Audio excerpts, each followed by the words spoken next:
Indonesia memiliki kekayaan budaya yang luar biasa, termasuk keragaman suku Batak di Sumatera Utara.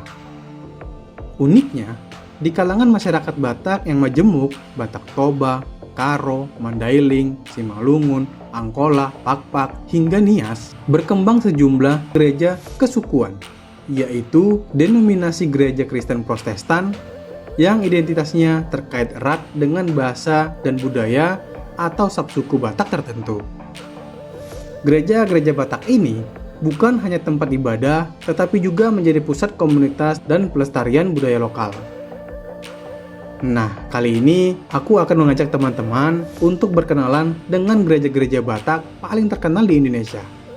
Sejarah singkat pendiriannya, peran sosial budaya dalam masyarakat Batak, hingga bagaimana gereja-gereja ini menyebar keluar Sumatera Utara.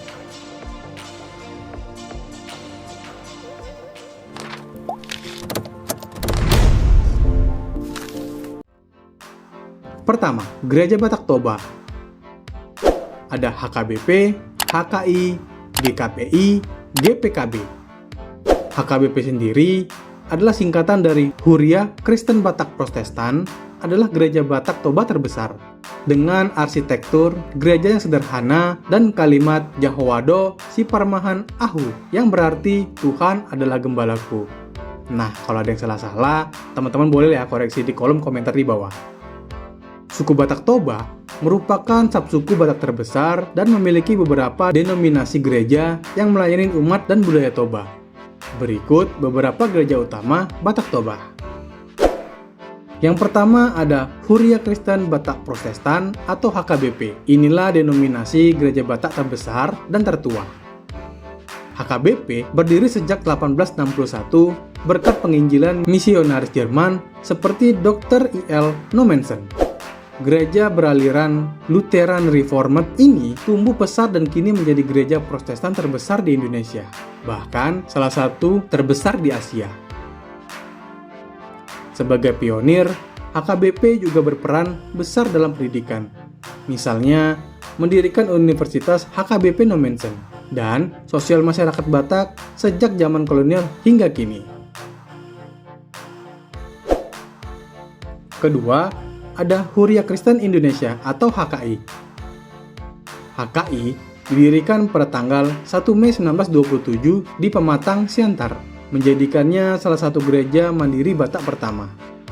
Secara teologi, HKI beraliran Lutheran dan hingga kini berpusat di Pematang, Siantar. HKI adalah gereja besar kedua bagi Batak Toba dan melayani jemaat hingga keluar Sumatera. Yang ketiga, ada Gereja Kristen Protestan Indonesia atau GKPI. GKPI lahir dari dinamika internal HKBP pada awal 1960-an. Adanya keinginan pembaruan di tubuh HKBP yang tak tersalurkan kala itu berujung pada pemisahan sekelompok jemaat mendirikan GKPI pada 30 Agustus 1964 di Pematang, Siantar. Jadi, GKPI adalah anak sulung yang terpisah secara damai, dengan harapan menjalankan pembaruan manajemen gereja. Walau mayoritas anggotanya suku Batak Toba, GKPI menyebar melayani hingga keluar Sumatera, misalnya ke Jawa dan Kalimantan. Yang berikutnya ada Gereja Pungguan Kristen Batak. Berbeda dari yang lain, GPKB justru lahir di perantauan. Kata pungguan berarti perkumpulan. GPKB didirikan oleh komunitas Batak di Jakarta pada 1927 yang rindu beribadah dalam bahasa Batak Toba. Pasalnya, banyak orang Batak merantau ke kota-kota besar termasuk Jakarta dan kesulitan mengikuti kebaktian dalam bahasa Melayu tinggi atau Belanda saat itu. Gereja ini berperan sebagai wadah orang Batak di perantauan untuk bersekutu, melestarikan bahasa dan lagu-lagu Batak dalam ibadah, serta saling mendukung satu sama lain.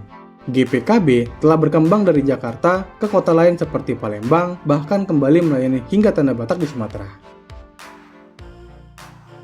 Gereja-gereja Batak Toba di atas menunjukkan betapa kuatnya pengaruh budaya dalam kehidupan beragama suku Batak. Ibadah dengan liturgi berbahasa Batak, himne daerah, hingga struktur pelayanan yang melibatkan paring jemaat atau majelis jemaat. yang seringkali para tokoh adat setempat membuat gereja menjadi bagian tak terpisahkan dari kultur Batak Toba. Tak heran ya, apabila di komunitas Batak Toba, gereja juga menjadi ajang silaturahmi marga dan sarana pelestarian nilai-nilai seperti Hamoraon, Hagabeon, Hasangapan, filosofi kemakmuran, keberkatan keturunan, kehormatan dalam terang iman Kristen. Gereja-gereja Batak terkenal di Indonesia bukan hanya tempat ibadah semata, melainkan institusi sosial budaya yang berperan besar dalam menjaga identitas suku di tengah arus modernisasi. Nah, sekarang gimana pendapat teman-teman? Jadi, mau bahas gereja-gereja Batak terkenal di Indonesia apa lagi nih? Tulis di kolom komentar ya. Terima kasih telah menonton. Sampai jumpa di video berikutnya.